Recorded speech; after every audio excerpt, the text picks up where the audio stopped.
Florida state ইউনিভার্সিটিতে এক শিক্ষার্থীর বন্দুক হামলায় 2 জন নিহত এবং 6 জন আহত হয়েছেন। 20 বছরের হামলাকারী ওই তরুণ বিশ্ববিদ্যালয়ের শিক্ষার্থী এবং তার বাবা স্থানীয় deputy sheriff.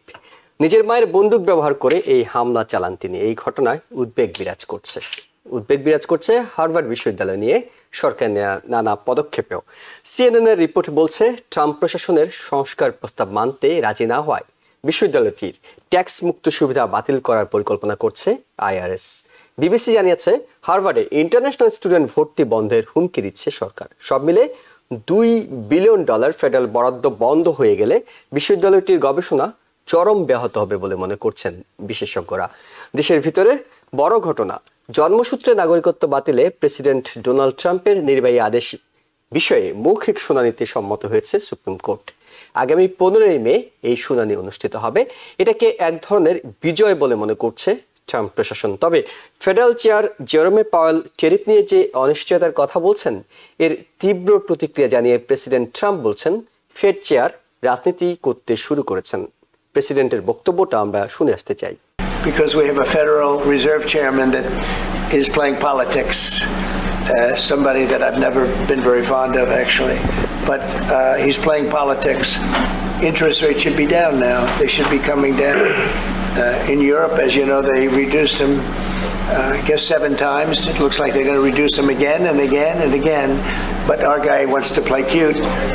But interest rates are pretty much even. Maybe they went up just a slight bit, but that's the only thing. But that's because of the Federal Reserve, because they're not very smart people. আমরা শুনছিলাম জেরোমে Powell বিষয়ে president Donald ট্রাম্পের বক্তব্য, যে tariff দিয়ে এত কিছু, সেই ট্যারিফের হাত থেকে ইউরোপের দেশগুলোকে কিভাবে মুক্ত করা যায় তা আলোচনা করতে ওয়াশিংটনে এখন ইটালির প্রধানমন্ত্রী জিওর্জিয়া মেলোনি। এই সফরটাকে অনেকে মনে করছেন ইউরোপের বাণিজ্যিক শান্তি মিশন। তবে প্রেসিডেন্টের সাথে বৈঠক করে ট্যারিফ কমানোর কোনো প্রতিশ্রুতি আদায় করতে পারেননি তিনি। আমেরিকার সঙ্গে পারমাণবিক কর্মসূচি নিয়ে দ্বিতীয় দফা আলোচনার আগে দল ভারী করতে খামেনির চিঠি নিয়ে রাশিয়া সফরে গিয়েছেন ইরানের পররাষ্ট্রমন্ত্রী আব্বাস আরাগচি। সফরে রাশিয়া এবং ইরানের কৌশলগত চুক্তি ও পরমাণু কর্মসূচি নিয়ে আমেরিকার সঙ্গে দ্বিতীয় দফায় আলোচনার বিষয়ে রুশ প্রেসিডেন্ট ভ্লাদিমির পুতিনের সঙ্গে বৈঠক করেছেন তিনি। সপ্তাহের শেষ দিকে ইটালির রোমে দ্বিতীয় দফায় আমেরিকার সঙ্গে আলোচনায় বসার কথা রয়েছে ইরানের। তবে এর আগেই পররাষ্ট্রমন্ত্রী আব্বাস জানিয়ে দিয়েছেন, ইরানের ইউরেনিয়াম সমৃদ্ধ করার অধিকার নিয়ে আলোচনার টেবিলে কোনো কথা বলতে পারবে না আমেরিকা। একই সময় সৌদির ডিফেন্স মিনিস্টার প্রিন্স খালিদ বিন সালমানও সাক্ষাৎ করেছেন আয়াতুল্লাহ আল খামেনির সাথে। তবে প্রেসিডেন্ট ট্রাম্প স্পষ্ট করছেন, ইরানে হামলার বিষয়ে আপাতত কোনো তাড়া নেই তার। বাংলাদেশের 2টি ঘটনা আলোচনায় আনতে চাই, একটি ভারত, অন্যটি পাকিস্তান প্রসঙ্গে। ভারতের পররাষ্ট্র মন্ত্রণালয়ের মুখপাত্র তার ব্রিফিংয়ে জানিয়েছেন, ভারতের স্থলবন্দর ব্যবহার করে ট্রান্সশিপমেন্টের মাধ্যমে তৃতীয় দেশে বাংলাদেশের পণ্য রপ্তানি সুবিধা বন্ধের পিছনে যে প্রতিবেশী দেশের কিছু ঘটনা রয়েছে তা স্পষ্ট। অর্থাৎ বাংলাদেশের কিছু ঘটনার কারণেই তারা ট্রান্সশিপমেন্ট সুবিধাটা বাতিল করেছে। এদিকে বাংলাদেশের পররাষ্ট্র সচিব জসিম উদ্দিন জানিয়েছেন, 1971 সালে গণহত্যার জন্য পাকিস্তানকে ক্ষমা চাওয়ার আহ্বান জানানো হয়েছে। পাকিস্তান এই বিষয়ে আলোচনা করবে বলে আশ্বস্ত করেছে। বাংলাদেশ সফররত পাকিস্তানের পররাষ্ট্র সচিব আমনা বালুচের সঙ্গে বৈঠকের পর সংবাদ সম্মেলনে এইসব কথা বলেন তিনি।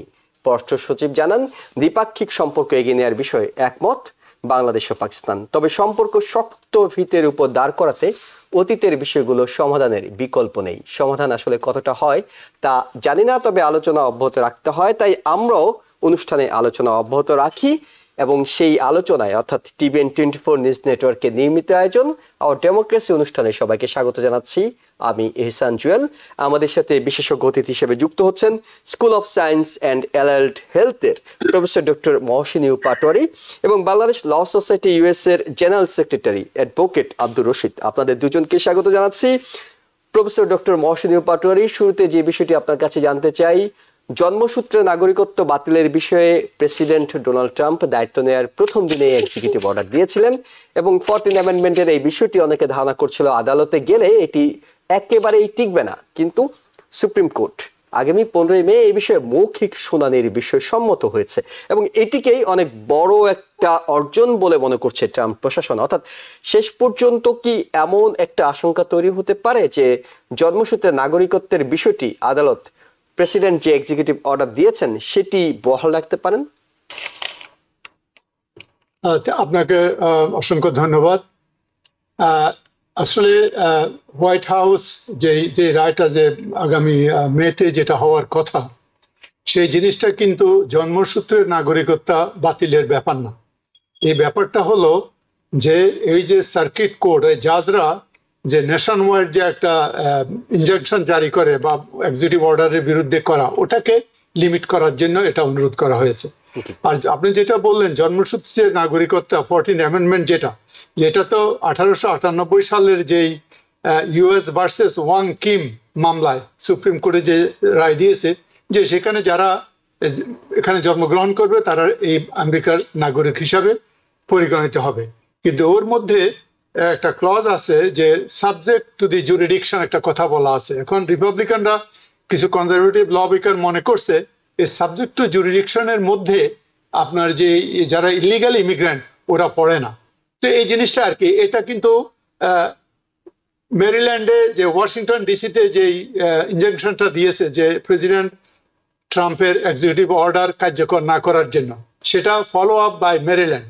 তারপরে ওয়াশিংটনের এক জাজ বলেছেন যে এটা আনকনস্টিটিউশনাল। তারপরে ম্যাসাচুসেটসের একজন জাজও সেই কথা বলেছেন। সুতরাং এটা স্ট্রং ভিউ 14th অ্যামেন্ডমেন্টের পক্ষে। কিন্তু প্রশ্ন হলো যেটা আমি আগে থেকে বললাম, প্রেসিডেন্টের ওনারা এক্সাইটেড যে সুপ্রিম কোর্ট হিয়ারিং এর সুবিধা দিয়েছে, কিন্তু হিয়ারিংটা কি? ওটা 14th অ্যামেন্ডমেন্টের উপর না। হিয়ারিংটা হলো যে ওই কোর্টের যে ডিস্ট্রিক্ট জাজ আর অ্যাপিলিয়েটেড কোর্টের জুরিডিকশনটাকে ন্যাশন ওয়াইড না করে ওটা লিমিট করার জন্য। ওটা আমি যতটুকু বুঝতে পেরেছি আর কি, আমাদের লয়ার ফ্রেন্ড ভালো বলতে পারবেন, সেটাই ওটার জন্যই তারা এক্সাইটেড হয়ে গেছে। তবে আমি মনে করি এটা পৃথিবীর অনেক দেশেই জন্মসূত্রে নাগরিকত্ব আছে, এটা থাকা উচিত। না হলে তো ভাই আমরা কেউ সেফ না। আপনি যে যাকে যখন খুশি যে কোনো কারণে আপনি এইভাবে বের করে দিবেন, তাহলে ফার্স্ট অ্যামেন্ডমেন্ট রাইট তো কার্যকর হবে না, কারণ কেউ কোনো কথা বলবে না, ভয়ে চুপ করে থাকবে সব সময়, রাইট? অনেক দেশ আছে, অর্থাৎ প্রেসিডেন্ট ট্রাম্প তো বলছেন যে অনেক দেশ আছে যেসব জায়গায় জন্মসূত্রে নাগরিকত্বের সুযোগ নেই। এমনকি আমরা যদি বাংলাদেশের কথা বলি, সেখানেও এই সুযোগটা নেই। অনেক দেশই তো আছে, দিচ্ছে না। সেক্ষেত্রে আমেরিকা এই সুযোগটা, অনেকে তো বলছিল যে ভ্যাকেশন হিসেবে আসে, এসে সন্তান জন্ম দিয়ে নাগরিকত্ব নিয়ে চলেও যায়। অনেকে এটার পক্ষেও বলছেন। হ্যাঁ, না সেটা ঠিক। সরকার যদি, আমাদের কংগ্রেস যদি ল করে, সেই এখন তো কোনো তার উপর তো ল তো হয়নি এখনকার পর্যন্ত। যে ল, সেই লটা 1898 যে ডিসিশন, সেই ডিসিশনে সেই পরবর্তী যত প্রেসিডেন্ট ছিল, যত কংগ্রেস আসছে, সব কংগ্রেসই কিন্তু এটার উপরে বাড়াবাড়ি করে নাই, কথা বলেন। এখন কথাটা আসছে। এখন যদি আমাদের কংগ্রেস, যদি আমাদের দেশে আইন প্রণয়ন করার একটা নিয়ম আছে, সেই নিয়ম অনুযায়ী কংগ্রেস যদি বলে যে হ্যাঁ, এখানে যারা লিগালি আসবে, লিগালি থাকবে, বা H1 ভিসা যে কোনো একটা পেরিমিটার দিবে আর কি, নির্দিষ্ট করে দিবে, এর মধ্যে আসলে তারা থাকবে এবং তাদের থেকে তারা যদি ট্যাক্স পে করে, তাদের থেকে যদি বাচ্চা হয়, তারা সিটিজেন পাবে, একটা পেরিমিটার করে দেন। আর ইলিগালি যারা আছে, ভিজিটিং ভিসা যারা আছে, তারা পারবে না। সে আইনটা করুক আগে, সে আইনটা তো ক্লিয়ার না, আইনটা না করেই আপনি করবেন, এটা তো অন্যায়, এটা আমি মনে করি আনফেয়ার। আগে আইন করেন, আমরা আইন করলেই ওকে, আমরা ডিবেট করব, পক্ষে বিপক্ষে ডিবেট করবো, তারপরে যারা উইন করে আমরা মেনে নিব। আইন তো মানতে হবে, রাইট? সেটাই আর কি। কিন্তু আইন না করে আপনি এইভাবে আরবিট্রারি করাটা, এটা আমি মনে করি এটা অনুচিত এবং এটা ঠিক না আর কি।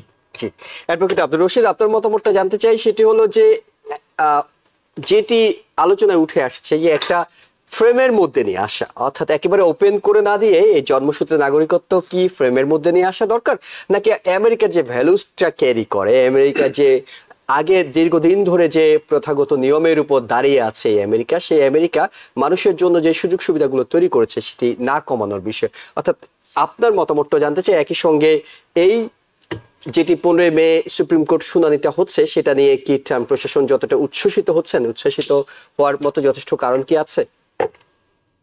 ধন্যবাদ জুয়েল ভাই আপনার চমৎকার প্রশ্নের জন্য। এটা আসলে এই মুহূর্তে আমাদের সবাই এই দেশের মধ্যে ধরেন প্রায় মোর দেন 100 মিলিয়ন পিপল যারা বিভিন্নভাবে এই দেশে আশ্রয় নেওয়ার জন্য চেষ্টা করছে এবং থাকছে, তাদের জন্য এটা যেমন ইম্পর্টেন্ট, আমাদের ওভারঅল বাংলাদেশি এবং যারা প্রবাসী ইমিগ্রেন্ট তাদের জন্য এই বিষয়টা খুব ইম্পর্টেন্ট। ওভারঅল আমেরিকার জন্য এটা বেশি ইম্পর্টেন্ট। লুক, এখানে দুটো ব্যাপার আছে। একটা হচ্ছে 1898-এ যে সময় যে আইনের কথা প্রফেসর স্যার বললেন, সেই আইনটা এখন 2024, মাঝখানে কিন্তু প্রায় 100 বছর চলে গেছে।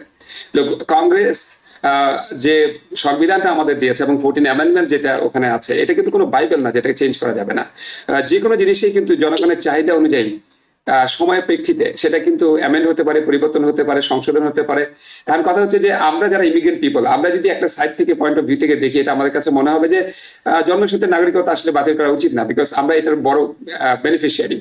অন দ্য আদার হ্যান্ড, যদি আপনি ডোনাল্ড ট্রাম্প কিংবা আমেরিকান পার্সপেক্টিভে যদি সেই সুজে পা রেখে যদি আপনি দেখতে চান, তাহলে দেখেন বিগত সময়ের মধ্যে প্রায় 60-70 মিলিয়ন অবৈধ লোক এদেশের মধ্যে চলে এসছে। আপনি যেটা রাইটলি বললেন যে বিভিন্ন দেশ থেকে, চায়না, বাংলাদেশ, পাকিস্তান সহ সারা পৃথিবী থেকে, আফ্রিকা থেকে মানুষ এখানে টুরিস্ট ভিসা নিয়ে আসে, এসে বাচ্চা একটা পয়দা করে চলে গেল এবং বাচ্চা একটা পাসপোর্ট হয়ে গেল এবং সেই বাচ্চাটাকে তারা নিজেদের দেশে নিয়ে গেলেন এবং এই বাচ্চাটা পরবর্তীতে তার মানে যৌবনকাল, শৈশবকাল কেটে যখন এই দেশের মধ্যে আসলো, সে আসলে কি হয়ে দেশের মধ্যে আসছে? মানে চিকেন কে রোস্ট হয়ে আসতেছে নাকি চিকেন একজন ভালো মানুষ হয়ে আসতেছে? এটা তো আমাদের জানার কোনো সুযোগ নেই।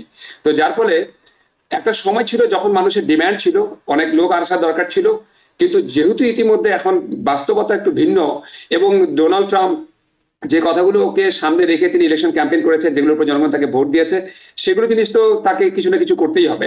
এখন ডোনাল্ড ট্রাম্পের একটা ট্রেন্ড হচ্ছে সবকিছু একটা মিডল গ্রাউন্ড তৈরি করা, মিডল গ্রাউন্ড একটা বের করা।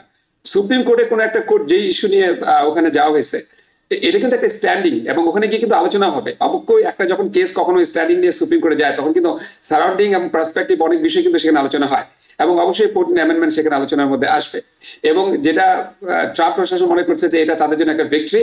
দেখেন, সুপ্রিম কোর্ট এই ধরনের 100 বছর ধরে এই ধরনের কোনো আপিল কিন্তু অ্যাকসেপ্ট করেনি বা এই ধরনের ডিসিশনকে কিন্তু 14 অ্যামেন্ডমেন্টের কজ দেখিয়ে কিন্তু নালিফাইড করে দিয়েছে। কিন্তু এই প্রথম সেটাকে পেন্ডিং করে একটা হিয়ারিং এর সুযোগ তারা দিয়েছে। এর মানে নিশ্চয়ই বুঝতে হবে আপনাকে যে কনজারভেটিভ সুপ্রিম কোর্ট, মেজরিটি এখন কিন্তু জাজরা কিন্তু কনজারভেটিভ ভাবে অ্যাপয়েন্টেড এবং তাদের ভিতর নিশ্চয়ই কোনো একটা ইন্টেনশন আছে এবং এটা হলেও হতে পারে তারা হয়তো বিপক্ষকে শুনে হয়তো এক্সিকিউটিভ অর্ডারের উপরে তারা একটা ফ্লেক্সিবিলিটি দিতে পারে যে যারা এই ধরনের মানে সিটিজেনশিপ নিচ্ছে, দেশে এসে সন্তান পয়দা করে চলে যাচ্ছে, তাদের ক্ষেত্রে একটা লিমিটেশন। এটা কিন্তু ওভারঅল সব মানুষের ক্ষেত্রে কিন্তু বলা হচ্ছে না, for certain groups of people, মানে অল্প সংখ্যক মানুষের জন্য। তো এখন কথা হচ্ছে এই দেশে যে কোনো একটা সিদ্ধান্ত আসার মানে দরকার হয়, সর্বপ্রথম হচ্ছে তার সঠিক প্ল্যাটফর্ম হচ্ছে কংগ্রেস। কংগ্রেস হচ্ছে জনগণের প্রতিনিধিত্ব করে, জনগণের রিপ্রেজেন্টেটিভ যেখানে আইন পাস করে, সেটার মধ্যে দিয়ে 14 অ্যামেন্ডমেন্ট একটা ডিসিশন যদি আসতো সেটা ভালো হতো। কিন্তু সুপ্রিম কোর্টের কাজ হচ্ছে কোনো কিছুকে এক্সপ্লেইন করা, যখন সরকার একটা ডিসিশন নেয় বা কোনো একটা আইন যখন পাস হয়। তো এখন আমরা দেখবো যে সুপ্রিম কোর্ট আসলে কি এক্সপ্লেনেশনটা ওখানে দিচ্ছে। আমারও মনে হচ্ছে যে সুপ্রিম কোর্ট হয়তো কিছুটা ফ্লেক্সিবল হলেও হতে পারে, কারণ সুপ্রিম কোর্ট যেহেতু এটা একসেপ্ট করেছে ওভার দ্য ইয়ার্স, একবার 100 বছরের উপরে সময় ধরে শুনানি একটা সুযোগ দিয়েছে, শুধু একটা গ্রাউন্ড সেখান থেকে বের হতে পারে, এটাই আমার ইয়া। তো সেই আর কি বলা। আমরা প্রফেসর ডক্টর মহসিন পাটোয়ারি একদম হার্ভার্ড বিশ্ববিদ্যালয় নিয়ে আলোচনাটা করতে চাই। হার্ভার্ড বিশ্ববিদ্যালয়ের সঙ্গে ট্রাম্প প্রশাসনের যে মুখোমুখি অবস্থান এবং সেখানে নানা তথ্যগুলো পাওয়া যাচ্ছে। শুরুর দিকে আমরা $2 বিলিয়ন ফেডারেল বরাদ্দ কেটে দেওয়ার কথা আমরা শুনছিলাম, এরপর শুনছি এখন আইআরএস তাদের যে কর মুক্ত সুবিধা সেটাও কেড়ে দিতে যাচ্ছে এবং বিবিসি বলছে যে ট্রাম্প প্রশাসন এই পরিকল্পনা করছে হার্ভার্ডে ইন্টারন্যাশনাল স্টুডেন্টদের ভর্তি এনরোলমেন্টের সুযোগটা তারা বন্ধ করে দেবে। হার্ভার্ড ট্রাম্প প্রশাসনের অবস্থানের বিপক্ষে গিয়ে কতটা এইসব উদ্যোগের বিপরীতে টিকে থাকতে পারবে বলে আপনি মনে করছেন? অ্যাগেন আপনাকে অসংখ্য ধন্যবাদ। বিশ্ববিদ্যালয়গুলো মুক্ত চিন্তার, স্বাধীন কথা বলার স্থান। হার্ভার্ড বিশ্ববিদ্যালয় পৃথিবীর প্রাচীনতম বিশ্ববিদ্যালয়ের মধ্যে একটি এবং বলা চলে পৃথিবীর সবচাইতে বেস্ট বিশ্ববিদ্যালয় হার্ভার্ড। হার্ভার্ডের স্ট্রেংথ হলো প্রায় $55 বিলিয়ন হার্ভার্ডের এন্ডোমেন্ট রয়েছে, রাইট? তারপরে হলো হার্ভার্ডের প্রায় 27% অফ হার্ভার্ড স্টুডেন্টস বিদেশ থেকে আসে, রাইট? আর হার্ভার্ডের কংগ্রেসম্যান, রিপ্রেজেন্টেটিভ আমরা যাদেরকে বলি, তার মধ্যে প্রায় 10% এবং সিনেটরদের মধ্যে প্রায় 20% হলো হার্ভার্ড গ্র্যাজুয়েট। সুতরাং হার্ভার্ডের সমর্থক নাই তা না। আর হার্ভার্ডের কত গ্র্যাজুয়েট অ্যালামনাই, তারা CEO, right? They are the one who is giving money. সুতরাং যার জন্য হার্ভার্ড একটা স্ট্যান্ড নিয়েছে, হার্ভার্ড স্ট্যান্ড নিয়েছে স্বাধীনতার জন্য, তাদের সার্বভৌমত্বের জন্য, তাদের আমাদের দেশে বলে যেটাকে আর কি সেলফ রোল। আর যেটা আরো প্রোটেস্ট যারা হার্ভার্ড করেছে, এটা হলো হার্ভার্ডের স্ট্রেংথ। রাইট? সেকেন্ড থিং হলো যে হার্ভার্ড কেন এটা করছে এই জন্য যে একমাত্র ইন্টারনাল রেভিনিউ সার্ভিস তাদেরই একমাত্র ক্ষমতা আছে যে 501c যেটা নন প্রফিট যেটা এটা বন্ধ করা অথবা রাখা। কারণ ইউএস আইনে প্রেসিডেন্টের এই ক্ষমতা নেই যে তিনি আইআরএস কে নির্দেশ দিতে পারবেন কোনো কিছু। আইআরএস কি স্বপ্রণোদিত হয়ে এটি করছে বলে আপনার কাছে মনে হয়, না প্রেসিডেন্টকে খুশি করার জন্য এটি করছে? আমার মনে হয় প্রেসিডেন্ট খুশি করার জন্য। আপনি ঠিকই বলছেন, ইউএস আইনে এক্সিকিউটিভ শাখাকে বার করা আছে যে তারা এই যে সেমি ইন্ডিপেন্ডেন্ট যেসব অর্গানাইজেশন গুলো আছে এগুলোর উপর হস্তক্ষেপ করতে পারবে না এবং বলতে পারবে না যে কাকে ইনভেস্টিগেট করবে কাকে করবে না, এটাও এক্সিকিউটিভ ব্রাঞ্চ বলতে পারবে না। কেন্দ্র বলছে। এখন 501c কারা?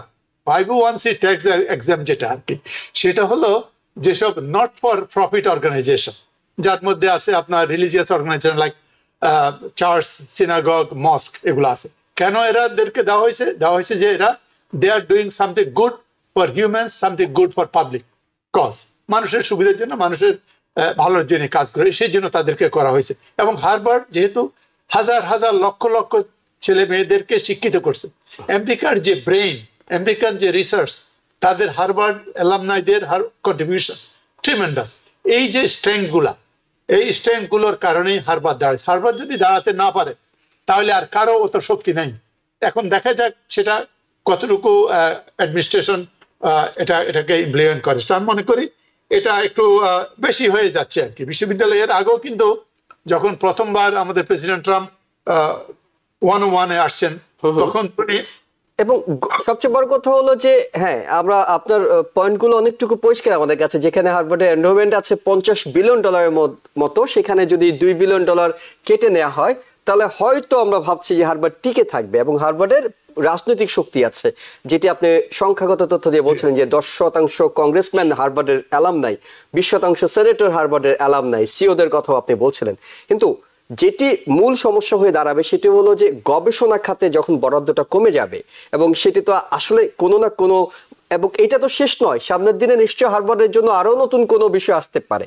সেটি কি হার্ভার্ডকে বিপাকে ফেলবে কিনা, কিংবা একটা ফেডারেল সরকারের বিরুদ্ধে একটা বিশ্ববিদ্যালয় কতটা আসলে দাঁড়াতে পারবে? না, সেটা একটা ফেডারেল গভর্নমেন্ট তো হিউজ, রাইট? সেটা আপনি $2 billion is a lot of money. তাহলে এই $2 বিলিয়ন জন্য যদি না পায়, যদি গবেষণা করতে না পারে, পার্টিকুলারলি আপনার NIH এর যে স্বাস্থ্য খাতে যেসব গুলো আছে, গবেষণাগুলো হয়, এটার জন্য সাফারটা কে করবে? এটার জন্য সাফার করবে ইনোভেশন থেকে আমেরিকান নাগরিকরাই সাফার করবে, তাই না? আলটিমেটলি এই প্রেশারগুলো নাগরিকের উপর দেবে। হ্যাঁ, হার্ভার্ডের সাময়িকভাবে শিক্ষকদের হয়তো কিছু ছাড়াই হতে পারে, ছাড়াই নাও হতে পারে, কারণ হার্ভার্ডের আমার জানা মতে about $5 billion income from their endowment every year, right? আছে, কিন্তু তাহলে স্কলারশিপটা কমে যাবে।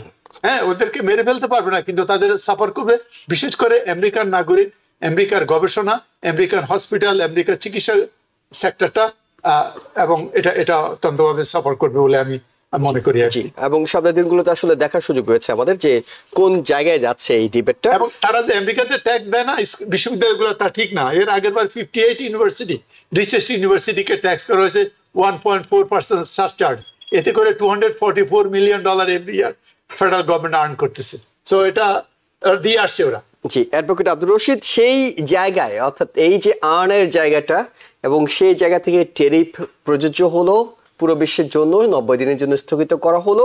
ইউরোপ বড্ড দুশ্চিন্তে আছে যে ইউরোপের দেশগুলোর সঙ্গে আসলে ট্রাম্পের এই রিসিপ্রোকাল ট্যারিফটা কোথায় গিয়ে দাঁড়ায়। এবং তারা প্রথমবারের মতো এই ট্যারিফ আরোপের পরে ইটালির প্রধানমন্ত্রীকে পাঠিয়েছেন। ট্রাম্পের সাথে তার ভালো সম্পর্ক। মেলোনি তিনি এসেছেন, প্রেসিডেন্ট ডোনাল্ড ট্রাম্পের সঙ্গে আলোচনা করেছেন, কিন্তু এখন পর্যন্ত কোনো সুখবর পাননি। এবং ডোনাল্ড ট্রাম্পকে জিজ্ঞেস করা হচ্ছিল যে ইউরোপীয় ইউনিয়নকে কি আপনি প্রায়োরিটি দিচ্ছেন কিনা আলোচনায়। তিনি বলছিলেন যে আমার কাছে সবাই প্রায়োরিটি। এবং অর্থনীতিবিদরা এখনো বলছেন, জেরোম পাওয়েল গতকাল বলেছেন যে এই অনিশ্চয়তা মডার্ন হিস্ট্রিতে দেখা যায়নি, এবং এটি সামনের দিনগুলোতে সমস্যা তৈরি করবে। অর্থনীতিবিদরা বলছেন যে আগামী 12 মাসের মধ্যে 45% মন্দার আশঙ্কা আছে। সবকিছু মিলে ট্যারিফ নিয়ে সবাই আলোচনা করতে চায়। প্রেসিডেন্ট এখনো তার অবস্থানে অনড় আছেন যে ট্যারিফ তিনি আরোপ করবেন একটা বাণিজ্যিক ডিল করে। প্রসেসগুলো আসলে কোথায় যাচ্ছে বলে আপনার কাছে মনে হয়?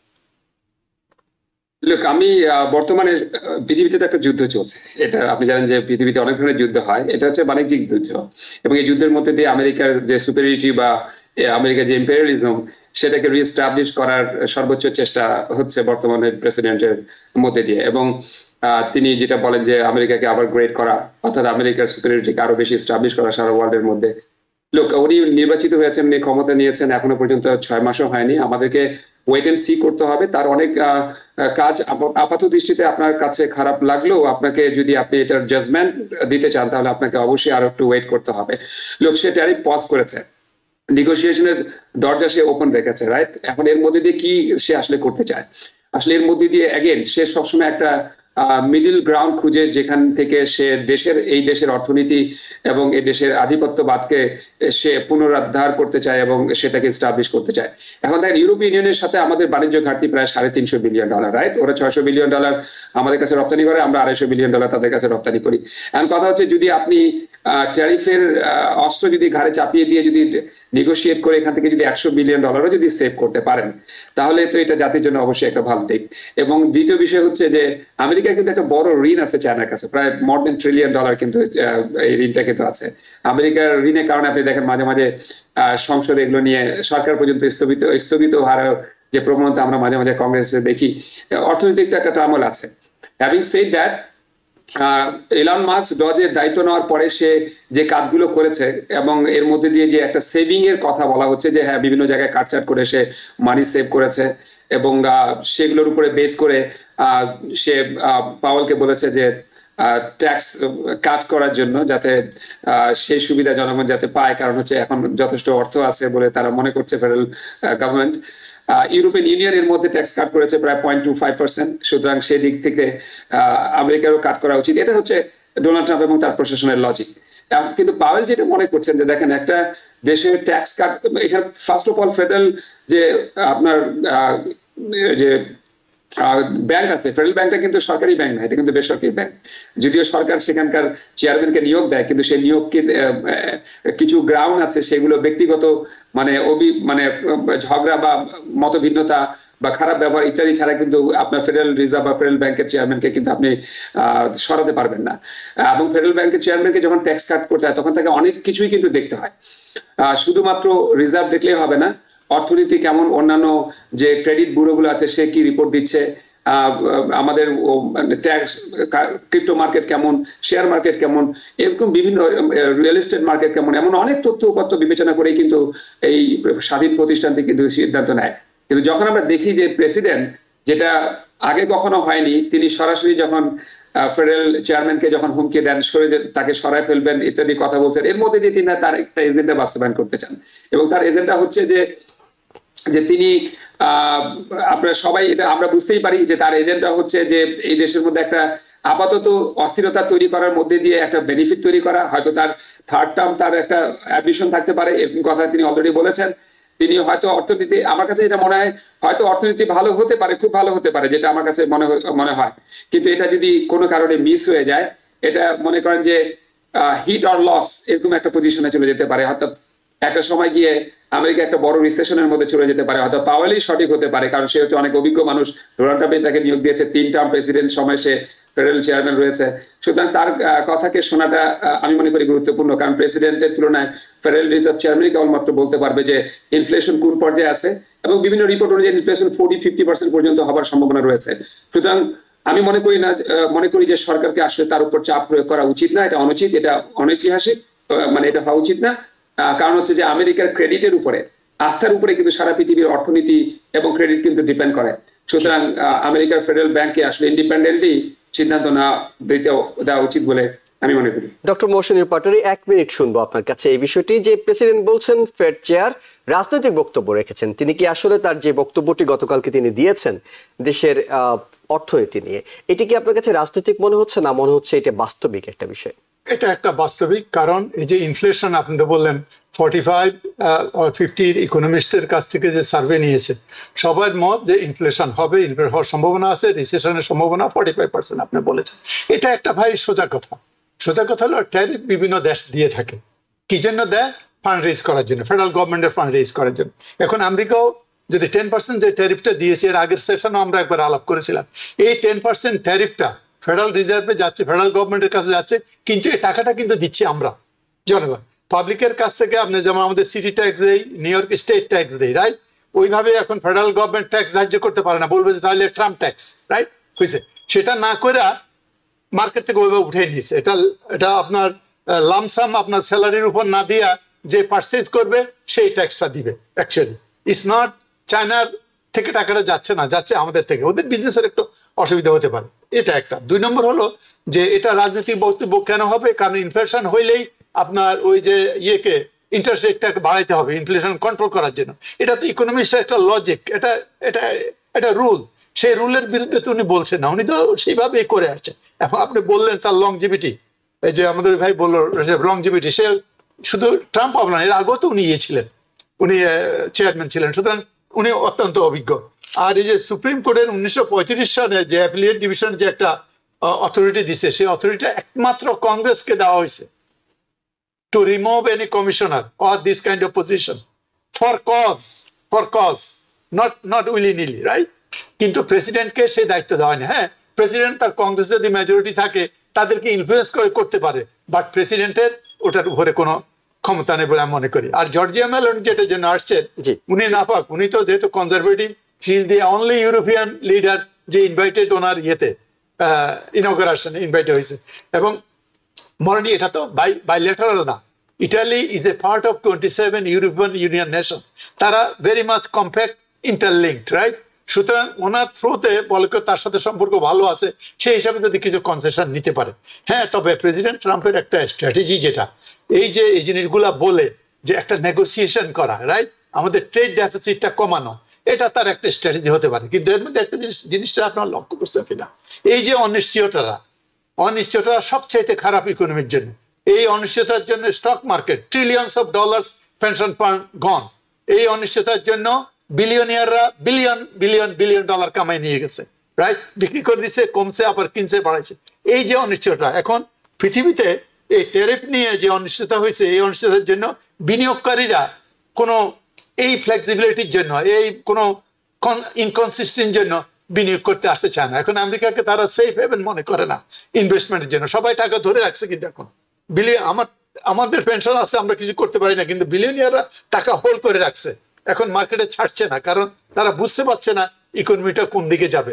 তো আমি সেটাই মনে করি যে জেরোম পাওয়েল ইজ নট পলিটিক্যাল, কারণ সে অনেক প্রেসিডেন্টকে সময় কাজ করে আসছে, এটা পলিটিক্যাল না। আর প্রেসিডেন্ট ট্রাম্প বলতেছে ওনার কথা মতো ইউরোপে করছে, উনি করে নাই কেন? উনি রেসপন্সিবল ফর আমেরিকা, এবং সে তো একা না, তার কমিশন আছে, পুরো টিম আছে, তার টিম মেড দ্য ডিসিশন। ওটা রাজনৈতিক বলে আমি মনে করি না। জি, অনেক ধন্যবাদ আপনাদেরকে। আমরা একটা ছোট্ট বিরতি নিচ্ছি, বিরতি থেকে ফেরার পরে আমরা ইরান ও বাংলাদেশ প্রসঙ্গে আলোচনা করব। বিশেষ করে আলোচনায় বারবার করে ইরান সামনে চলে আসছে, কারণ ইরানে তাদের যে পরমাণু কর্মসূচি সেটি বন্ধ করার জন্য উদ্গ্রীব হয়ে উঠেছে আমেরিকা এবং ইসরায়েল, এবং তারা প্রয়োজনে মিলিটারি হস্তক্ষেপের কথা বলছে, পাল্টা ব্যবস্থা নিচ্ছে ইরান রাশিয়ার সহযোগিতা নেওয়ার কথা ভাবছে, রাশিয়াতে তাদের পররাষ্ট্রমন্ত্রীকে পাঠিয়েছে। এসব বিষয় নিয়ে আলোচনা করব, আমাদের সঙ্গে থাকুন। আবারও স্বাগত ডেমোক্রেসি অনুষ্ঠানে, আপনাদের সাথে আছি আমি ইহসান জুয়েল। আমাদের সাথে বিশেষজ্ঞ অতিথি হিসেবে যুক্ত আছেন প্রফেসর ডক্টর মহসিনুর পাটোয়ারি এবং অ্যাডভোকেট আব্দুর রশিদ। আপনাদের দুজনকে আবারও স্বাগত। অ্যাডভোকেট আব্দুর রশিদ, আপনার কাছে জানতে চাই, সেটি হলো প্রেসিডেন্ট ডোনাল্ড ট্রাম্প তার নির্বাচনী প্রচারণা একটা বড় ইস্যু ছিল, তিনি যুদ্ধবাজ নয় এবং তিনি যুদ্ধ বন্ধ করবেন। তিনি ইউক্রেনের যুদ্ধ বন্ধের উদ্যোগ নিয়েছেন, ফিলিস্তিনের ইস্যুটি এখনো অনেকটাই অনিশ্চিত হয়ে আছে। তিনি ইউক্রেনের বিষয়ে নিজস্ব একটা স্টাইলে তিনি উদ্যোগ নিয়েছেন। নতুন করে ইরানের বিষয়টি যোগ হচ্ছে এই কারণে যে ইসরায়েলের ইন্টেলিজেন্স রিপোর্ট বলছে ইরান পারমাণবিক অস্ত্রের তৈরির খুব কাছাকাছি চলে গিয়েছে। এটি তারা আমেরিকার সঙ্গে শেয়ার করেছে, আলোচনা করেছে, এবং প্রেসিডেন্ট ডোনাল্ড ট্রাম্পের পক্ষ থেকে বলা হচ্ছে কোনোভাবে এটি মেনে নেওয়া হবে না, এবং কূটনৈতিক সম্পর্ক ছাড়াই ইরানের সাথে এক দফা কিন্তু বৈঠক হয়ে গিয়েছে, দ্বিতীয় দফা আবার বৈঠক হবে রোমে। প্রেসিডেন্ট বলছেন, তিনি হুমকি দিয়েছেন ঠিকই যে পারমাণবিক মিলিটারি অ্যাকশন নেওয়া হবে, কিন্তু তিনি আজকে বলছিলেন যে তিনি ইরানের বিরুদ্ধে মিলিটারি অ্যাকশন নেওয়ার ব্যাপারে তাড়াহুড়া করছে না। তার বক্তব্যটা শুনে আসতে চাই আপনার কাছে। এরপর যে প্রশ্নটি থাকবে সেটি হলো, ইরানের বিষয়ে আসলে আমেরিকা কি চাচ্ছে, কিংবা ইরানকে কি তারা পারবে শেষ পর্যন্ত, ইরান যদি পারমাণবিক অস্ত্র তৈরির কাছাকাছি চলে যায়, আমেরিকা বন্ধ করতে পারবে কিনা? আমরা একটু প্রেসিডেন্টের বক্তব্যটা শুনে আসতে চাই। I wouldn't say waved off. I'm not in a rush to do it because I think that Iran has a chance to have a great country and to live happily without death. And I'd like to see that. That's my first option. If there's a second option, I think it would be very bad for Iran. And I think Iran is wanting to talk. I hope they're wanting to talk. It's going to be very good for them if they do. And I'd like to see Iran thrive in the future, do fantastically well.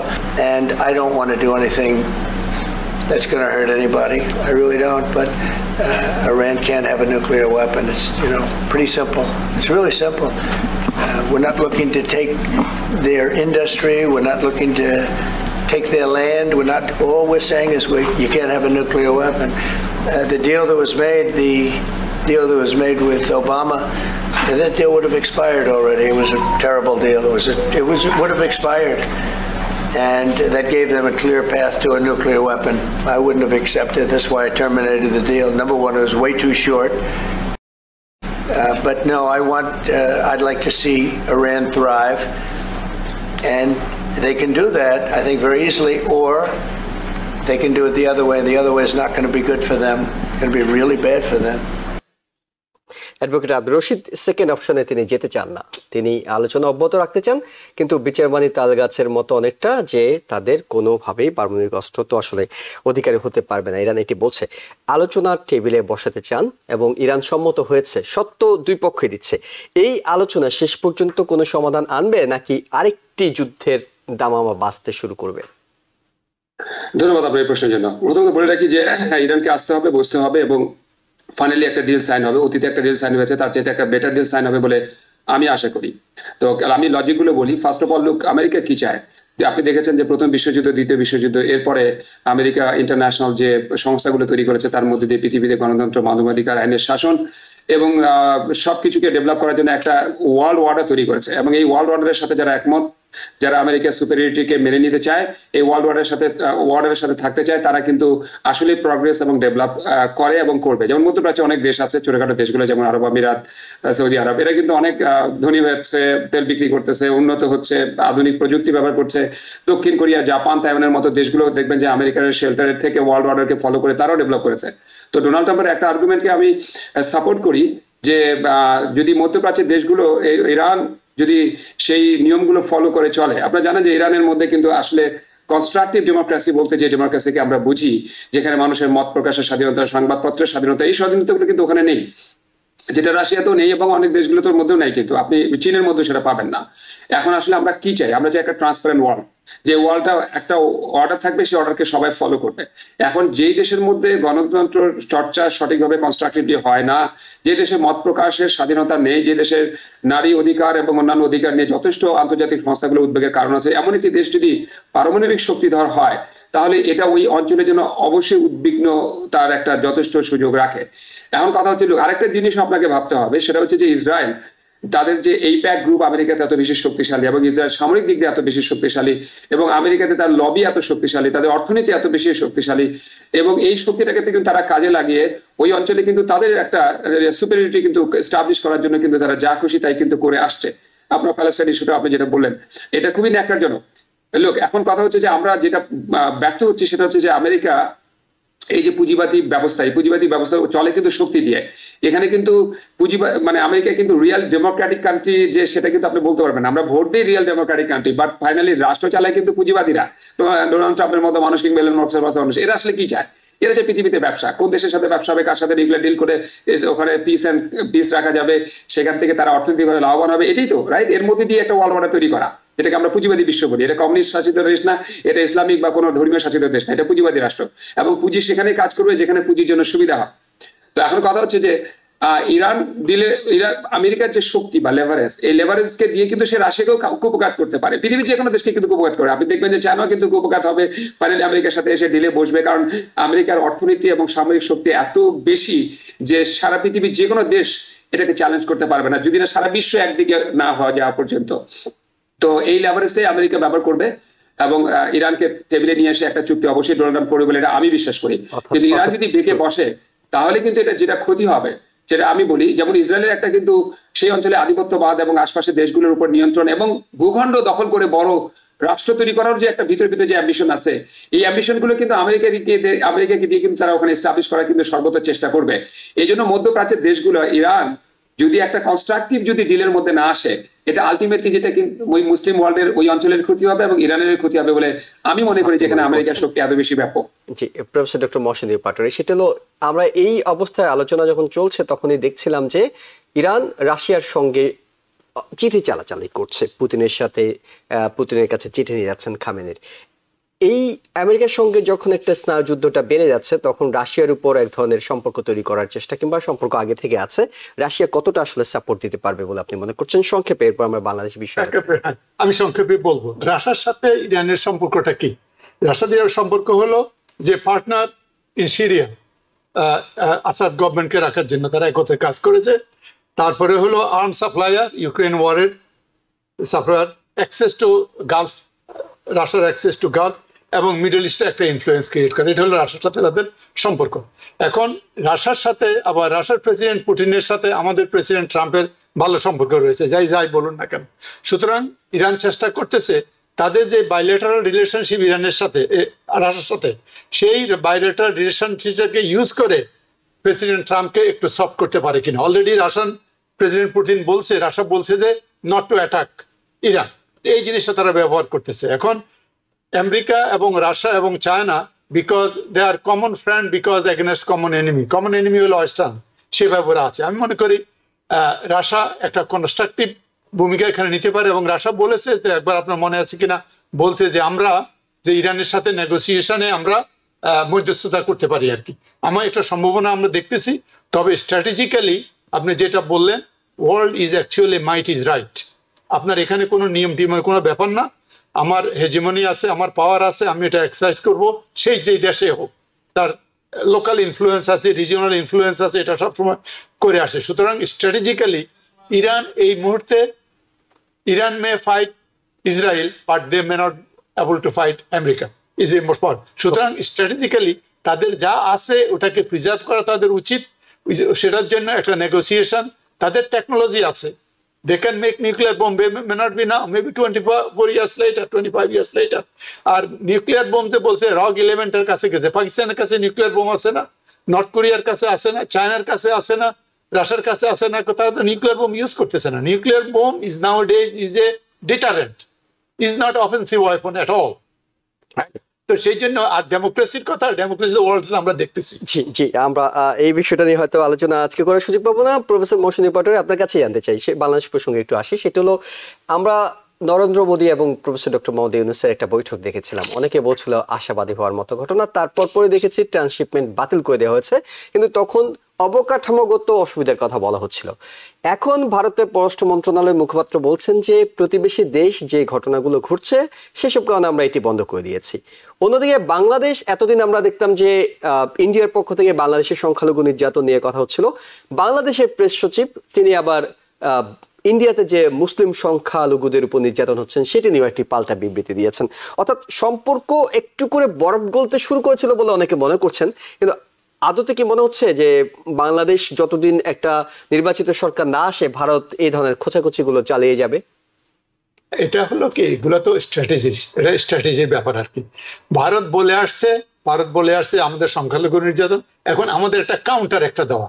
এই আপনারা দেখছি যে এই যখন কোনো negotiation soft হওয়ার আগে কিন্তু আগে শক্ত হয়, সেই শক্ত সিচুয়েশনটা এখন চলছে আর কি। তারপরে নেগোসিয়েশন হবে, নেগোসিয়েশন হয়ে যা হয় সেটা আমার মনে হয় সেটাই তারা করার চেষ্টা। আপনি এখানে সম্ভাবনা দেখছেন যে সম্ভাবনার আগের অংশটা হয়তো এমন চলছে, মানে সামনে একটা সমঝোতা হবে, সামনে একটা সমঝোতা হবে, কারণ ইন্ডিয়ান ফ্রি অ্যাক্সেস ছিল বাংলাদেশে, সেই অ্যাক্সেসটা বন্ধ হয়েছে। এটা তাদের জন্য বিরাট একটা শক, রাইট? এই শকটাকে কাটাই উঠতে তাদের একটু সময় লাগবে, এবং তারা এখন দেখছে geopolitically Bangladesh is carefully playing with Pakistan and carefully playing with China and carefully playing, and US is not also poking their nose too much. US is quite on that, right? যদি US এর ইন্ডিয়ার সাথে ভালো সম্পর্ক আছে, সুতরাং it will play out eventually. কারণ ভাই, ইন্ডিয়ার সাথে একটা বড় দেশ, তাদের সাথে আমাদের bilateral relationship, equal relationship is important to us, right?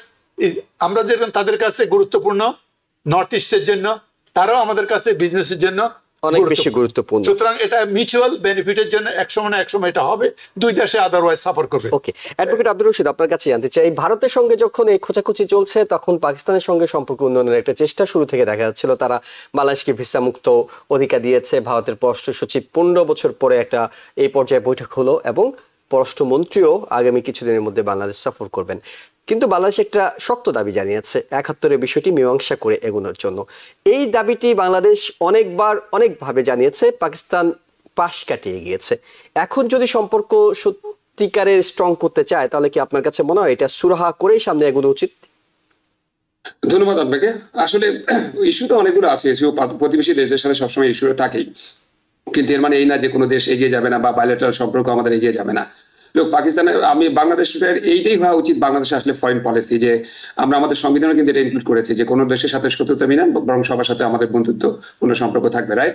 China আমাদের প্রতিবেশী, মায়ানমার আমাদের প্রতিবেশী, পাকিস্তান আমাদের প্রতিবেশী, ইন্ডিয়া আমাদের প্রতিবেশী, সবার সাথে আমাদের বন্ধুত্বপূর্ণ সম্পর্ক থাকতেই হবে। তো এখন কথা হচ্ছে সেটাকে এই সম্পর্ক রাখতে গিয়ে যদি আমাদের কথাতে যদি কেউ কষ্ট পায় বা খারাপ মনে করে, তাতে আমাদের কিছু যায় আসে না, ইন এ সেন্স যে আমরা তো তাদের কথাতেও অনেক কষ্ট পাচ্ছি। কারণ হচ্ছে যে এই যে বিগত 15 বছর ধরে তারা একটা যে সরকারকে লালন পালন করেছে এবং দিল্লির যে নোংরা হস্তক্ষেপ বাংলাদেশের রাজনৈতিক অভ্যন্তরে আমরা দেখেছি, এটা তো বাংলাদেশের মানুষ এটাকে তো প্রত্যাখ্যান করেছে, ঘৃণা করেছে, এটা তো প্রমাণ আমরা দেখেছি। আর ভারত এগুলো আমাদের জন্য কিছু, আমরা চায়নার সাথে ভালো সম্পর্ক করতে চাই, পাকিস্তানের সাথে ভালো সম্পর্ক করতে চাই, সেভেন সিস্টার্সের সাথে আমরা বিজনেস করতে চাই, এগুলো তো আমাদেরকে করতেই হবে, কারণ আমাদেরকে টিকে থাকতে হবে। তো আমরা যদি একটা দেশের প্রতি ডিপেন্ডেন্ট হয়ে যাই তাহলে তো সে দেশ ইচ্ছা মতো ছড়ি ঘোরাবে এবং আমাদেরকে নিয়ন্ত্রণ করবে, কখনো পানি বন্ধ করে দিবে, কখনো বর্ডারে পুশ ব্যাক শুরু করে দিবে, আর এগুলো ভারত করেছে। তা আমি মনে করি যে সংখ্যালঘু এবং এই যে বিষয়টি, ভারতের কিন্তু একটা প্রায় 20 কোটির উপরে মুসলমান রয়েছে যারা কিন্তু সংখ্যালঘু, এবং তারা কিন্তু বিভিন্ন সময়ে বিভিন্নভাবে সংখ্যাগুরুদের দ্বারা নির্যাতিত হয়। শুধু মুসলমানই না, অন্যান্য সংখ্যালঘুরাও কিন্তু সে দেশে নির্যাতিত হয়, সেগুলো আমরা সোশ্যাল মিডিয়া এবং মিডিয়ার মাধ্যমে দেখি। এখন বাংলাদেশের মধ্যে যখন সংখ্যালঘুদের কিন্তু একটা প্রেশার আছে সংখ্যাগুরুদের মধ্যে, এটা সব দেশেই থাকে, এই দেশের মধ্যে আছে। তো এখন কথা হচ্ছে ভারত যদি অধিকার রাখে বাংলাদেশের সংখ্যালঘুর প্রেশার নিয়ে কথা বলার, তাহলে সেম অধিকার আমাদেরও থাকতে হবে। তাদের সংখ্যালঘুরা যখন নির্যাতিত হবে আমাদেরকেও কথা বলতে হবে। আলটিমেটলি আমরা কি চাই? ঠিক আছে, আপনি কথা বলতেন, বলেন, আমাকেও কথা বলতে দেন, কিন্তু আমরা এই সমস্যাটার সমাধান ঘটাতে হবে। সংখ্যালঘু যেহেতু দুই দেশের মধ্যে একটা বড় একটা ইস্যু, আমরা why not we talk and communicate and we make a reasonable decisions and solutions on this, কারণ এটা তো আমাদের দুই দেশকে ডিভাইড করে রেখেছে। অনেক সময় মানে ভুল মেসেজ দেয় আমাদের জনগণকে, অনেক সময় আমাদেরকে পার্থক্য করার কারণে বাংলাদেশের সংখ্যালঘুরা ছোট করে শেয়ার করি। জি, তো এখন কথা হচ্ছে যে এগুলো সমস্যার সমাধানের জন্য আমি মনে করি দুই দেশেরই এই বিষয়গুলো নিয়ে কথা বলা উচিত, সমালোচনা করা উচিত, সমাধানের টেবিলে বসা উচিত এবং এই সমাধানগুলো বের করা উচিত। বাংলাদেশ সঠিক কাজ করছে। জি, অনেক ধন্যবাদ আপনাদের দুজনকে, professor doctor Mohsin U Patwari এবং অ্যাডভোকেট আব্দুর রশিদ। আমাদের সময় শেষ হয়ে গেছে। আমরা বেশ কয়েকটা বিষয়ে আলোচনা করে দর্শকদের ধারণা দেওয়ার চেষ্টা করেছি। আপনাদের আবারও ধন্যবাদ জানাচ্ছি আপনাদের মূল্যবান সময় এবং মতামতের জন্য, এবং একই সঙ্গে দর্শক আপনাদের ধন্যবাদ জানাচ্ছি এতক্ষণ পর্যন্ত আমাদের সঙ্গে থাকার জন্য। ভালো থাকবেন।